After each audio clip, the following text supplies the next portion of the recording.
జార్ఖండ్ రాజకీయాల్లో కీలక పరిణామం చోటు చేసుకుంది. జార్ఖండ్ సీఎం పదవికి జేఎంఎం చీఫ్ హేమంత్ సోరెన్ రాజీనామా చేశారు.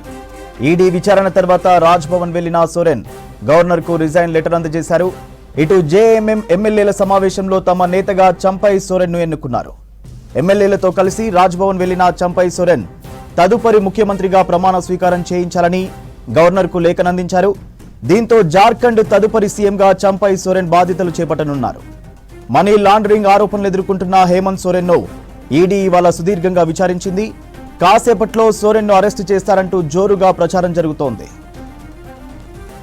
జార్ఖండ్ రాజకీయాల్లో కీలక పరిణామం చోటు చేసుకుంది.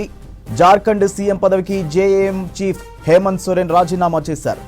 ఈడీ విచారణ తర్వాత రాజ్ భవన్ వెళ్లిన సోరెన్ గవర్నర్కు రిజైన్ లెటర్ అందజేశారు.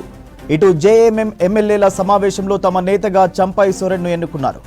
ఎమ్మెల్యేలతో కలిసి రాజ్ భవన్ వెళ్లిన చంపై సోరెన్ తదుపరి ముఖ్యమంత్రిగా ప్రమాణ స్వీకారం చేయించాలని గవర్నర్కు లేఖనందించారు.